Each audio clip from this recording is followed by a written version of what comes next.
Hello, I'm Jennifer Braceras, founder of Independent Women's Law Center, and I am here as usual with my colleague Inez Stepman. This is the 40th edition of At the Bar, what we call a spirited conversation about issues at the intersection of law, politics, and culture. And I was thinking the other day, Inez, when I realized this was the 40th episode, how when we started doing this, it was actually during COVID. And so we set it up as a virtual live happy hour. And we did it in the early, evening after work time. And we brought our wine or our other beverages and encouraged our viewers to do so too. So it was literally a spirited conversation at the intersection of law, politics, and culture. Now it is only metaphorically so. And I do not have my glass of wine, but I do have my Diet Coke or Coke Zero, whatever it is. But yeah, so it's interesting how we started and where we are now. Yeah, now we tend to schedule it at our convenience throughout the day, which is not always the ideal time for a beverage. Sadly, because it destroys our hilarious metaphor and double entendre at the bar. That's Spirited. Right. It does make it easier to schedule guests, though, which is good because we have some good ones today, who I'm very much looking forward to talking to about some of the laws surrounding college sports. We have actually talked a lot on At the Bar about Title IX and women's sports in particular, and the growing threat to women's sports. But today we're only going to talk about Title IX tangentially. We're actually going to hone in on the question of whether college athletes are, in a legal sense, employees who are entitled to unionize. Yeah, so a very March Madness kind of topic for this 40th episode. And the topic has been in the news quite a bit. So apparently the Dartmouth men's basketball team voted 13-2 in early March, just a couple weeks ago, in favor of joining the SEIU Local 560 union. So that election was held over the objections of the Dartmouth Board of Trustees, which had asked the NLRB, the board, to overturn the decision by the regional director to hold the election in the first place. So we have here an attempt to unionize among student athletes playing on the basketball team of Dartmouth. If they are allowed to unionize, Dartmouth's men's basketball team will become the first unionized college sports team in the country, which obviously raises a lot of questions about all the other sports teams in college, what the actual nature of playing athletics in college is, is there really a lot of truth to the idea of the student athlete, or is it kind of a fiction? We're going to talk about all of those things with some great guests.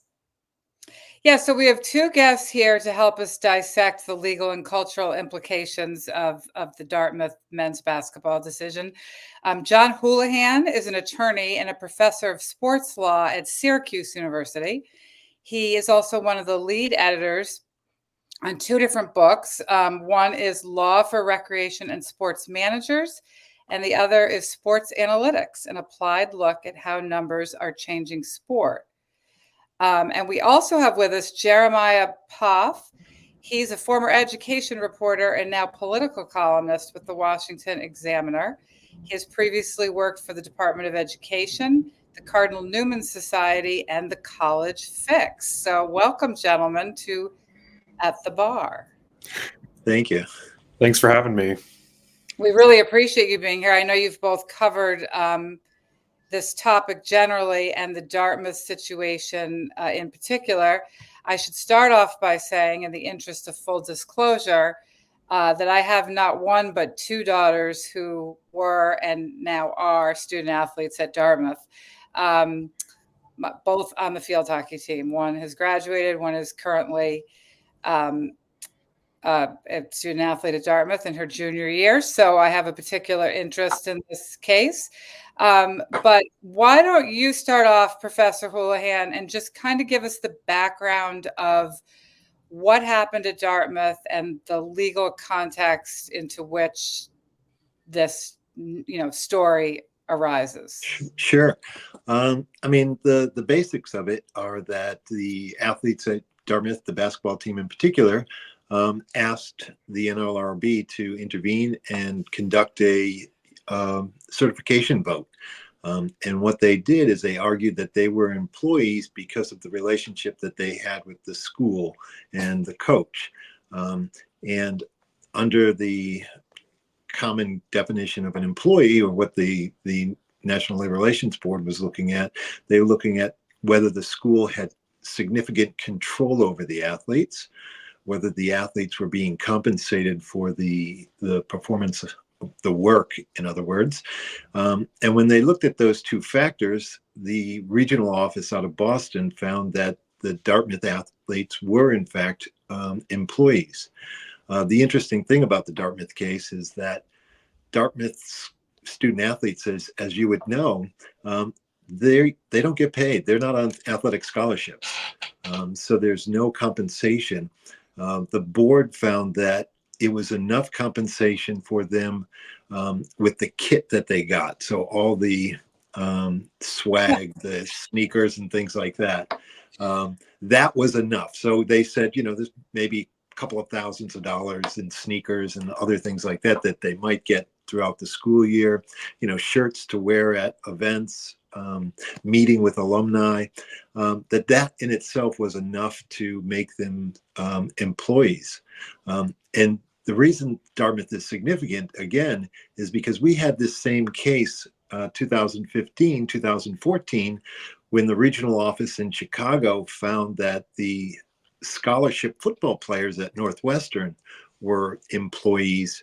But in 2015, the full board in Washington, D.C., decided that they were going to reject jurisdiction of that case because they didn't want to disrupt, I guess, the whole college sports environment. Interesting. So in that jurisdiction, the Chicago area, does that policy still stand, or no? That just went away? It kind of just went away because the full board, the full National Labor Relations Board, rejected jurisdiction. They said that we're not even going to look at this case right now. We're not going to. And the Chicago athletes did actually vote, but the vote was never disclosed. And so they were waiting for the full board to determine the outcome of the case. The distinction between the two cases is, besides the scholarship, is also important. Northwestern being the only private school within the Big Ten, the board looked at that and said, it wouldn't be fair for one school within the conference that was private to be regulated by one set of rules and the other ones, which are all public universities, having a separate set of rules. Right.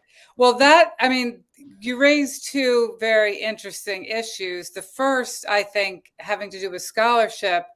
The Ivy League is technically, they're all D1 programs in every sport, but none of them offer scholarships. And of course, the Ivy League is, along with many D3 schools, the classic definition of the student athlete model, right? I mean, all of these kids are there because they have very high SAT scores and grades, and they were recruited not only because they're good athletes, but because they're excellent students, right? So, when my daughters were going through the recruiting process, they have this thing called the academic index, which is sort of a combination of test scores and grades, and you get a number. And it's very important to the coaches that the athletes they recruit have high academic indices. And often when they're choosing between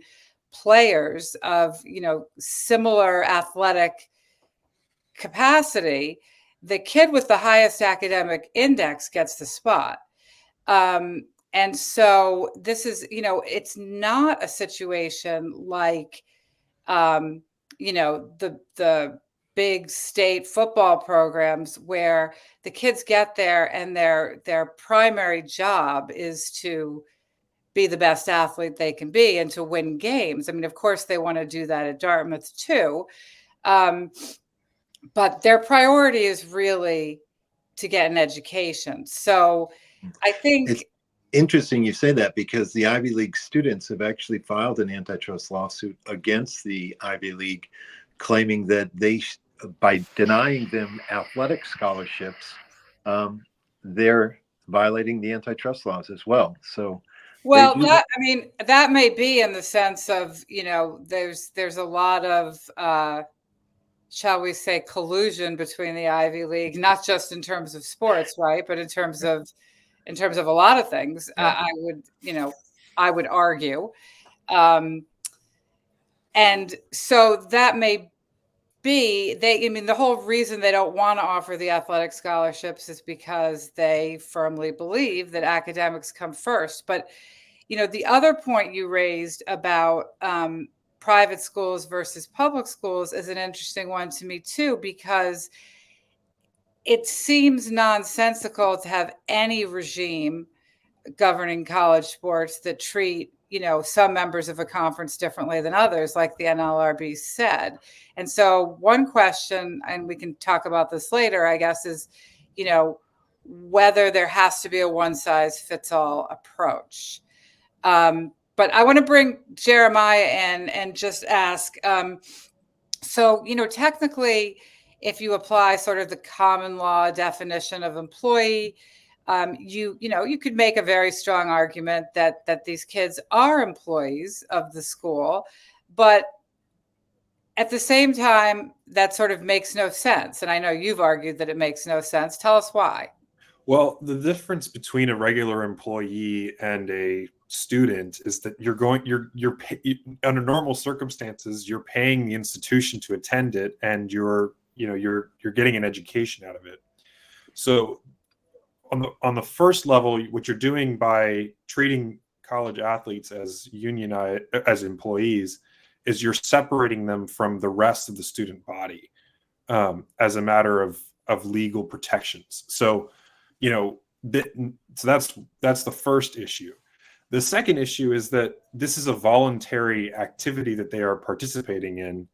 Any student athlete who's attending, we'll stick with the Dartmouth example.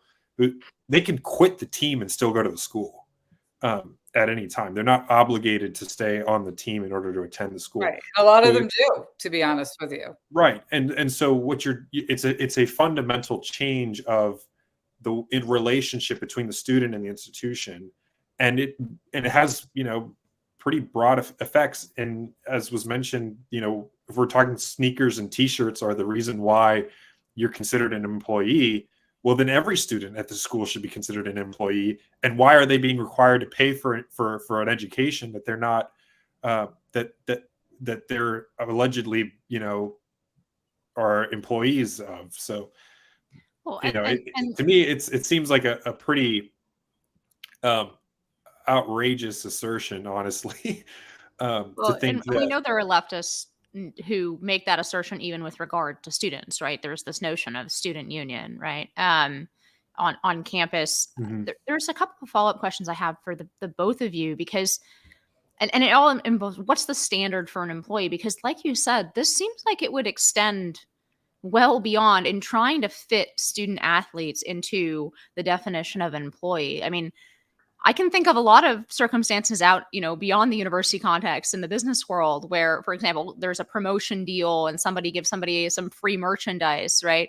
In order to promote the brand or whatever it is. I mean, are we going to classify all of those things as employee relationships? And what would actually happen?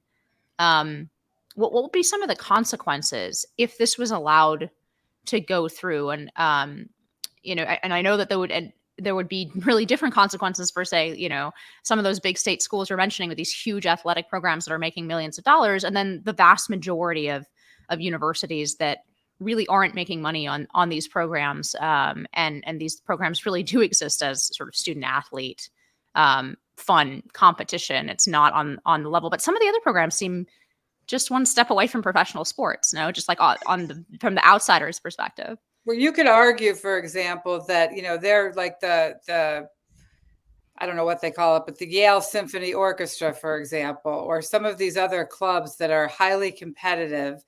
Some of them may even be recruited for, but once they get there, those students have very demanding, grueling practice schedules, concert schedules, touring schedules. And, a lot of kids at Harvard and Yale in these schools spend just as much time, if not more,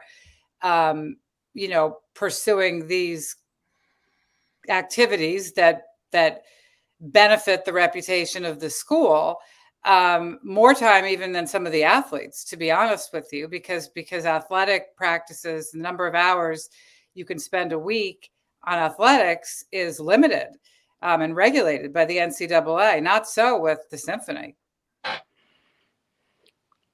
Yeah, just to chime in here, a couple of things. One of the things we've got to be really careful about is we're looking at these Ivy League schools, and let's look at Duke University, which is playing tomorrow night in the Sweet 16. I don't think a basketball player who drops off the Duke basketball team is probably going to stay at that university very long. If the tuition there is, $75,000, $80,000 a year, while yes, they've been admitted and they can pay for that tuition if they want to stay. Chances are, that's quite a jump. If I walk off the basketball team at Dartmouth or Harvard or Yale, my compensation, what they're paying me for my need-based enrollment there, is not going to change at all. So I'm not losing my full ride to attend. I'm getting the same benefits when you go from an Ivy League to a Power 4 school. So would you advocate a sort of tiered approach where, athletes at some schools are considered employees with all of the rights that entails, and athletes at other schools are not? And where would you draw that line? I think, once again, I would argue that they're all employees, and I would argue that, especially if they're getting scholarships, that they are getting paid. That scholarship to go to a school like Duke or Syracuse, where I teach, those are really expensive compensation for playing a sport. And so the idea that a coach can take that away if the student athlete's not performing up to what they're not supposed to, but the argument that they aren't doing that that's kind of naive.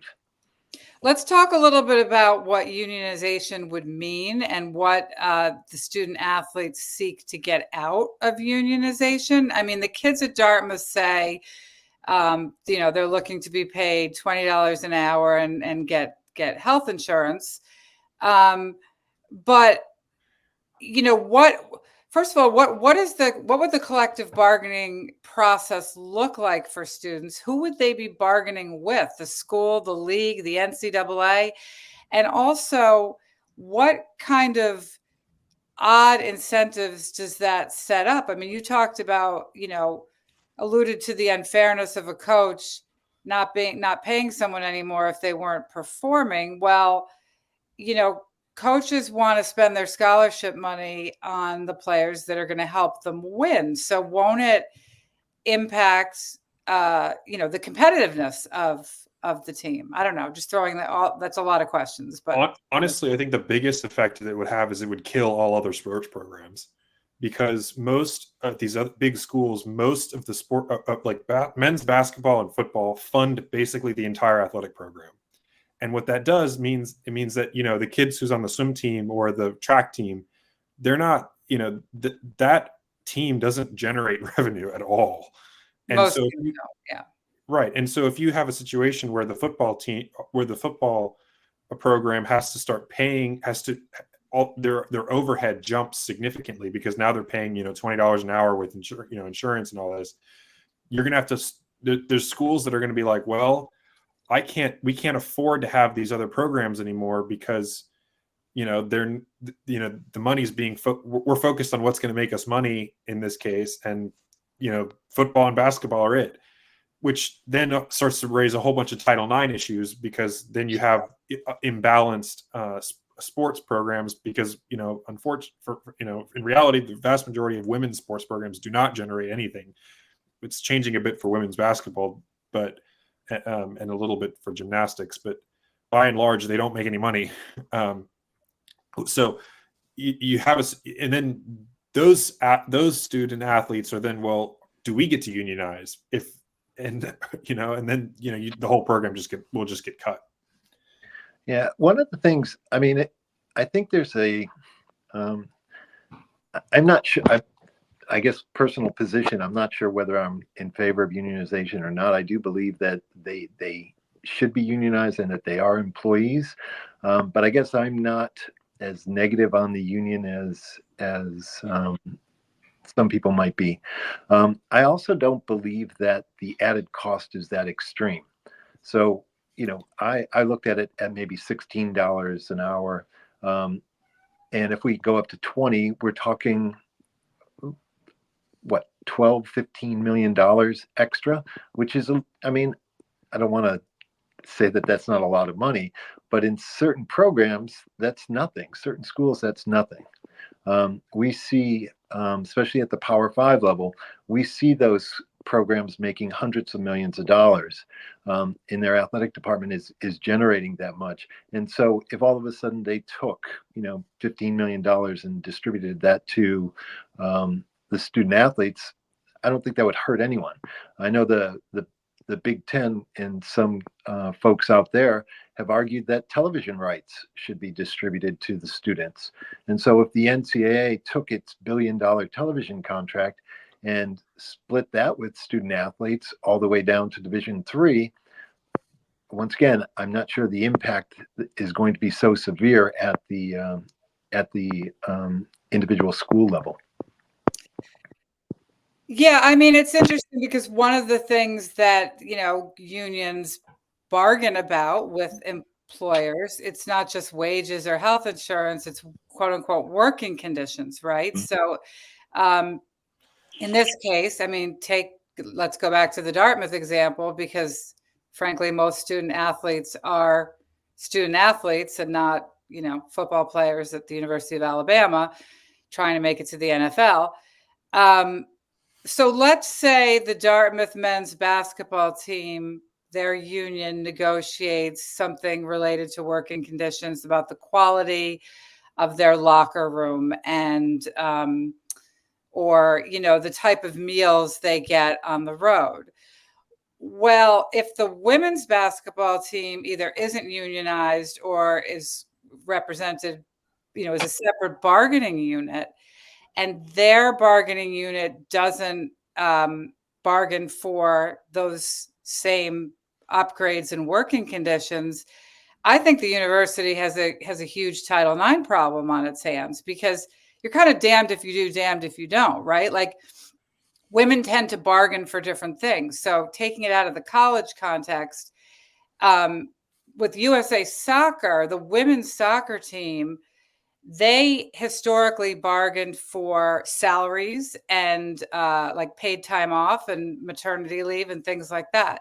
The men's soccer team was pay to play. They never got paid, and they didn't get paid unless they took the field or participated in a training camp. So they had different interests. They bargained for different things. But then the women turned around and sued USA Soccer or US Soccer, whatever it's called, for equal pay discrepancies.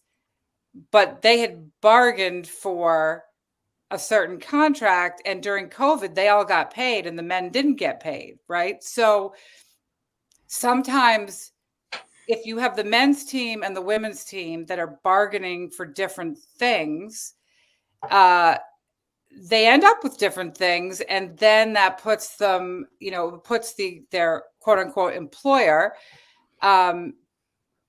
in conflict potentially with other laws. Yeah, if I can just kind of answer that for a second. And yeah, please. Jeremiah, you can chime in as well. But I think that you brought up two kind of interesting points. One is, going back to one of your original questions, is who do they bargain with? Yes. There's a case right now with USC that's looking at the NCAA as a joint employer with the school and the conference. And so if we can find, if they eventually find that the NCAA is a joint employer of the student athlete, then you could bargain directly with the NCAA And the other thing is, why does it have to be different bargaining units? Why can't all college athletes be part of the same bargaining unit? And so you're negotiating, the football players and the field hockey players are all negotiating in the same collective bargaining agreement. So that I they're mean, all, you could, but they have fundamentally different interests based not only on their sport, but on whether they're private or public, based on whether they're men or women, quite frankly, based on so many different variables, right? Another thing that's noteworthy is that, we talked about the difference between public and private, but there's, even within those schools, there's huge differences in the way that they approach athletics. We've been talking a lot about the Ivy League not giving scholarships to athletes. You go to Notre Dame. Notre Dame's not a part of a conference in football. So, if you're negotiating with the conference with the union by and large, then the Notre Dame players aren't going to be a part of that. The military academies also have athletic programs, and every single person at that institution is getting paid a government stipend, regardless. And so now, are they going to be a part of this too? There's so many different variables that are with each school having a different interest, quite frankly, that I don't think you can really do a situation where, if you were to open this Pandora's box, you can have a situation where all student athletes would be unionized into one union and negotiating equally with the institution and the NCAA. Yeah, and on top of that, you have the Jeremiah, you referred earlier, right, to the fact that one of the consequences of this would be for students who are participating in sports that aren't making money, aren't part of the sort of income stream for the schools, but are being subsidized by those that do. I mean, the interests of the money-making programs versus the non-money-making programs in the same university will be not just different, but in some ways they should be on opposite sides of the bargaining table. And one of the biggest effects of that would be actually the Olympics, because the vast majority of Olympic sport, the pipeline for Olympic sports is through the college athletics program. So, all of our best track stars come from are D1 track runners for the most part. Same with swimming, shooting, handball, like all these obscure sports that we only care about once every 4 years. They have the reason that the United States is so dominant in these sports at the international level is because we have this robust network of our infrastructure for these athletic programs.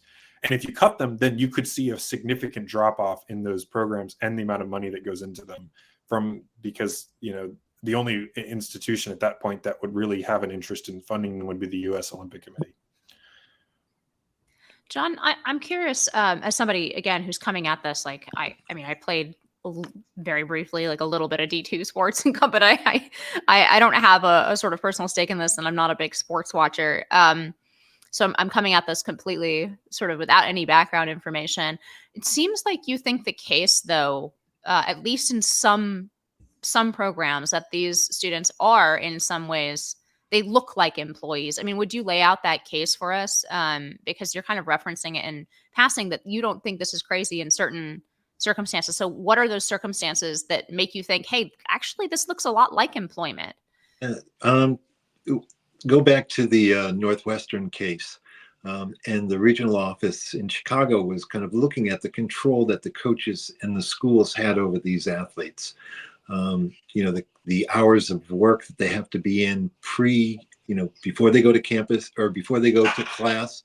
They're reporting to the weight room.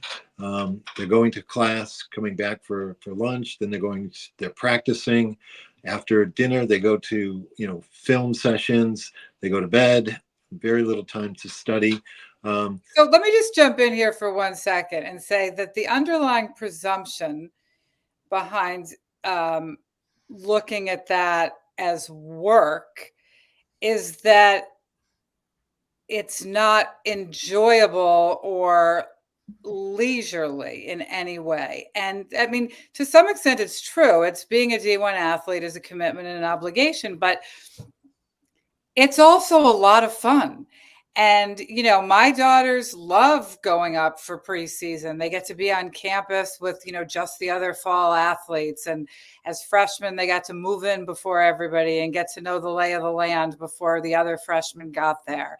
And this is a privilege. And, you know, the athletes at most schools, the Ivy League, the NESCAC, D3 schools, they're not given a lot of privileges the way, you know, football players at Notre Dame are or something. But they are given a certain status, social status on campus. Yes, they get some sneakers and you know, matching jackets and they love that. That's a gift. They feel like this is a privilege. They get to go to Dartmouth, right? They get to go to an Ivy League school. And not that they're not qualified to go there, because these schools maintain high academic standards, but there are lots of kids who with very high SAT scores and grades, right? Thousands and thousands and thousands, and they can't all go to Dartmouth. But these kids got to go to Dartmouth because they are able to play these sports. And they view that, I certainly want my kids to view that as a privilege. And sure, they have to work for it when they get there, but like being in the weight room extra hours isn't a hardship for them. It's what they love to do. Once again, going back to the Northwestern case, they found that these coaches were able to control the students' social media posts. They were able to control where they lived off campus. They were able to control the courses that they took, the time they took those courses. They controlled their summer hours because the students had to come back and do some work early. And so the amount of control that these coaches have, once again, whether Dartmouth and Northwestern school in the Big Ten, you want to compare those, I'm not quite sure I want to do that. Mm-hmm. I mean, Northwestern. No, they're not comparable in terms of the degree of control. Jennifer, for just sure. to push back for a moment on the particular argument that you're making. I mean, plenty of people view it as a privilege and enjoy their work, right? The sort of subjective view, but that doesn't mean that our labor laws allow them to be not compensated for that work, right? Like, I mean, I love my job, but that doesn't relieve IW of the legal obligation to pay me for it. So I'm not sure like how much of a privilege any particular, like, I don't know, that argument doesn't quite sort of yeah, I mean, they're not how can I put it? I mean, yeah, they're spending a lot of hours doing it, but the kids at these schools spend a lot of hours doing lots of things, you know, the ski patrol, or like I said, the symphony or drama. You know, these are highly motivated kids who want to excel at, you know, the things that they're talented at. And the directors of plays also tell kids, you know, you can't take a class after 3 o'clock if you want to be in this play, because we're rehearsing from 3 to 6 every night. I mean, that happens at every school with every activity if you're doing it at a serious level. And that, I can't see how that makes them employees. Well, and I went to a Division III school, and I was not a student athlete, but the school I went to didn't have a football program. We had a really terrible basketball program.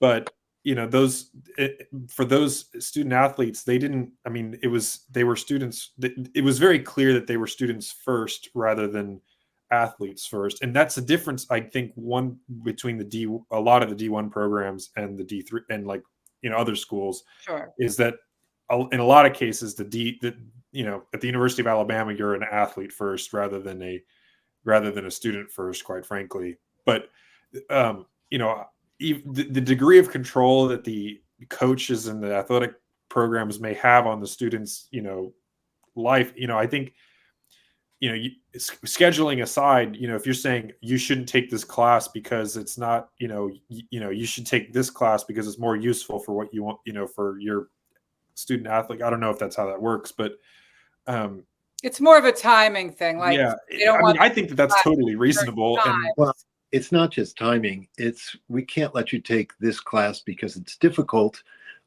We want you to take this class because you have to keep your grade point up. And once again, the NCA requires that every student's making progress towards a degree. And so it's not unusual for coaches to put students into particular majors because they believe that those majors will allow the students to progress throughout the NCA's timeline. Now, Well, maybe that's a problem with recruiting, right? I mean, so you could like, I don't disagree that's, you know, problematic, but, you know, I mean, Notre Dame, for example, seems to maintain its academic standards, you know, in a way that Alabama doesn't.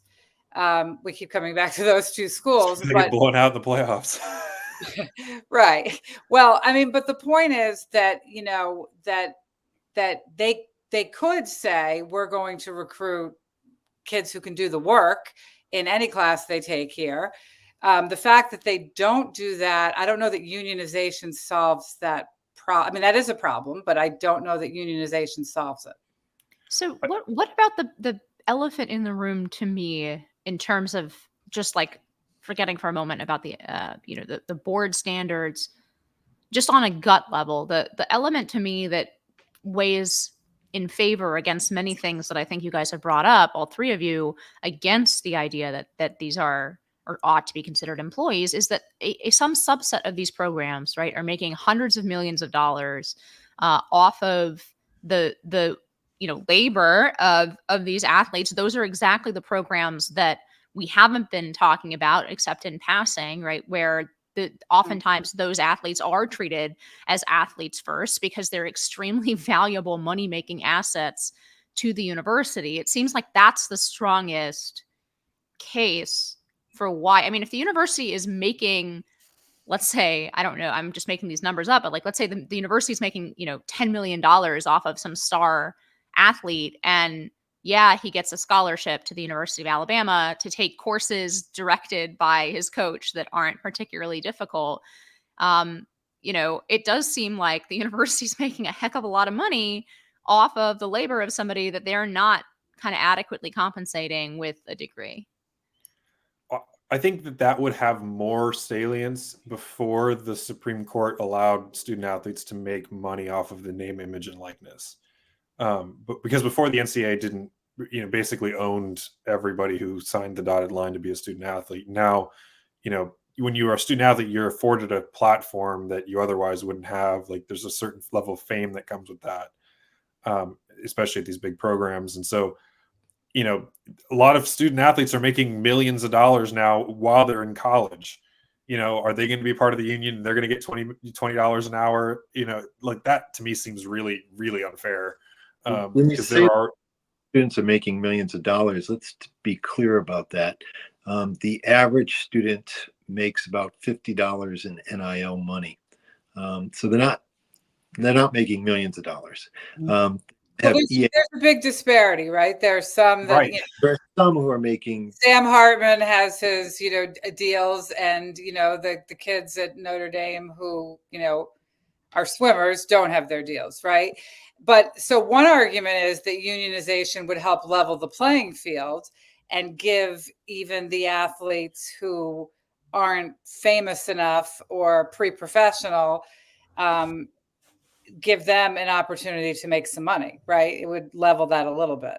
If I can just backtrack for a second, I mean, Sure. we're looking at unionization as this evil thing. We have unionized students on campus already. We have graduate students who are unionized, who are employees of the university. We have students who are RAs, who are unionized, who are students who are employees of the university. We have students working in the kitchens who are employees of the university. There's no doubt that those people are employees. They get a paycheck from the university for the work they perform. So why are athletics so different? I mean, I think I can answer that in part. The assistant basketball, you know, the student who works on the basketball team and helps the coach during practice, he actually gets a paycheck. So why can't the basketball players get that same paycheck? So I would say for a couple of well, first of all, I don't think unions are evil. I mean, I let's just be clear about that. My question here, I have some very real concerns about public employee unions, but my particular concerns are with athletic unions for students, right? So I see your point that we have them in these other facets of academic life. But the difference between the kid who's helping the coach with tasks as a manager and the kid who is on the team is the kid who's helping the coach with tasks got into the school and then applied for a job. The kid who is on the team was recruited. They were recruited. They may not, most likely, most of them wouldn't necessarily be at that school otherwise. So they're getting this very big privilege of being able to go to the school of their dreams, whatever that school is. So I do think it's different, but I also go back to, why do colleges have school sports to begin with? For most of them, right? Like, why do they have it? They could just be colleges without athletics or any extracurriculars. But the reason they have athletics, for the most part, is to generate school spirit. And sometimes, with all of everything that entails, including revenue, alumni donations, everything, right? So you're there the students are there to entertain, generate school spirit, alumni dollars, et cetera, but it's the sense that you're all part of a community. You are all big green athletes. You're wearing the green. You're there for Dartmouth, right? And so if the basketball team is unionized and the field hockey team isn't, and field hockey is a particularly interesting sport to begin with because it's not mirrored. There's no male equivalent. So they're already getting the shaft, right? But if a men's basketball team is unionized and another team isn't, it feels a lot less like you're playing for the same team, and it feels a lot less like you're there for community spirit than it feels like you're there, for yourself, for your team, to make money. And that's not why we have college athletics. So why don't you believe the field hockey team could unionize or would unionize? Why do I think they would or would not? Yes.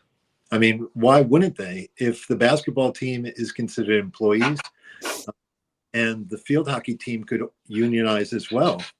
Sure, they could. I mean, look, my sense is that, and this is just anecdotal, but my sense is that most of the student athletes on the other teams at Dartmouth are not in favor of this, and that they wouldn't unionize for themselves. It certainly changes the relationship between student and coach. And I think that may be more true for women than it is for men. I think in women's sports, you have, especially where there's a female coach, you have mentoring that goes on that isn't going to necessarily happen if they're on opposite sides of a bargaining table. So there's for female student athletes, there's a lot of leadership and other intangible things that they get out of being on these teams. And I will tell you that employers, one of the things I read somewhere is that student athletes are someone made the argument that student athletes are disadvantaged because they're not able to do internships or do these other things that can build their resumes for postgraduate work. When in fact, the reality is the opposite. I mean, these, investment banks and private equity firms are dying to hire scholar athletes from the Ivy League. Like, that's who they're recruiting. Those kids have a leg up over the kids who are, just regular students. And so it helps them professionally beyond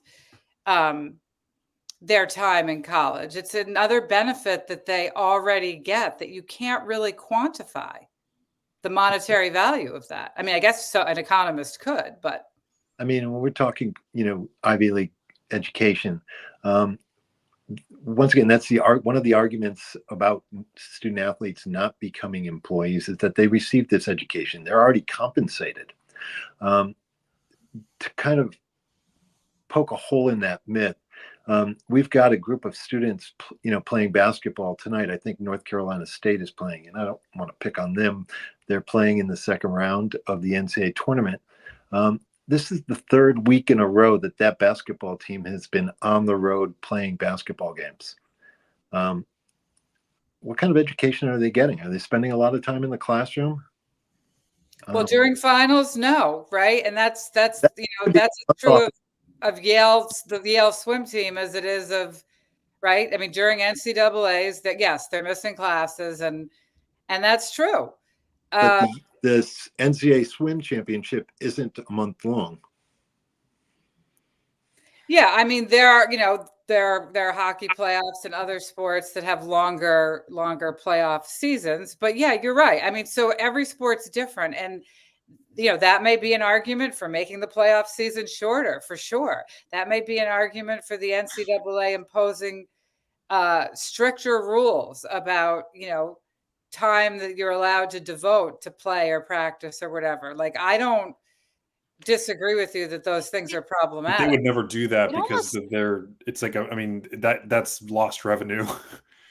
yeah, it almost is like just listening to the three of you. It almost seems like the athletes with the strongest case that they're being in some way screwed by not being considered employees um, are those who have like for whom unionization would actually not really do that much to solve the How so? problem. Whereas the people, so like, for example, those who like would be, those who aren't making a lot of money for the school, right?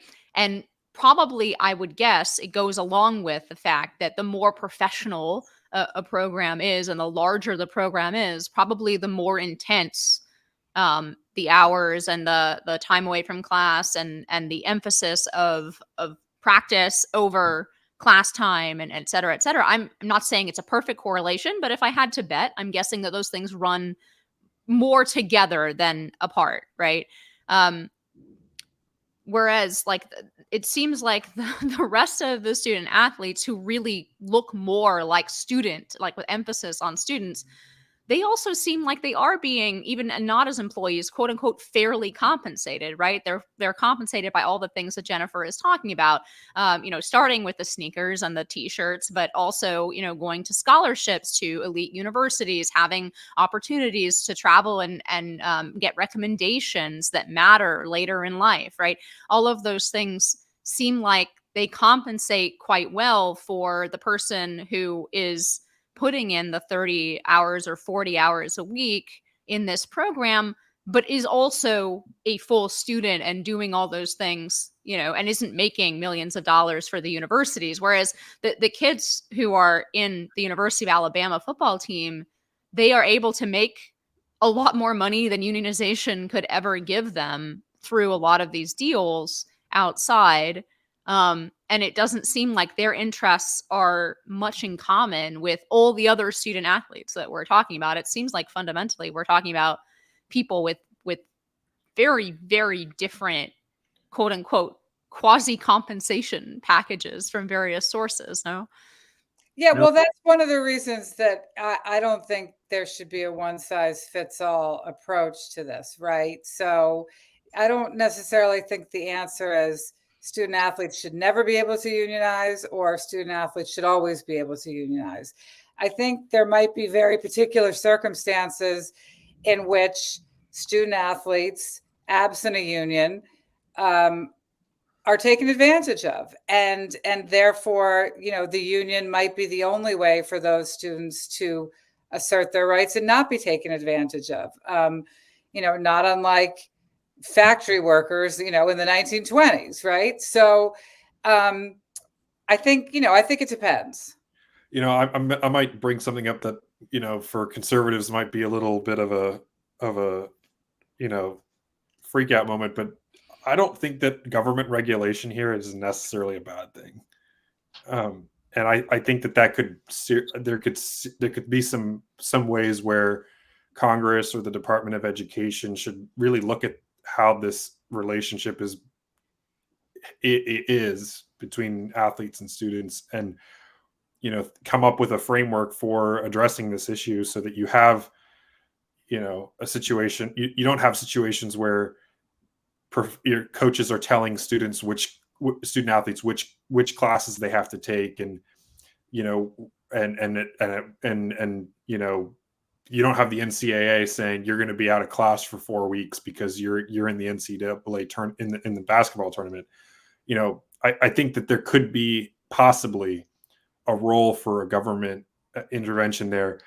I know that could be, for conservatives, who might be listening to this. I'm pretty conservative, but I think that this might be one place where it might actually make sense. Yeah, and trying to get Congress involved since at least 2020, before the Alston case. I mean, Ted Cruz just had a roundtable last week where he invited all these athletic administrators, college coaches, NCAA officials to come in and talk about the needs of college sports. With everything else going on in Washington, I see that as a long shot. Yeah.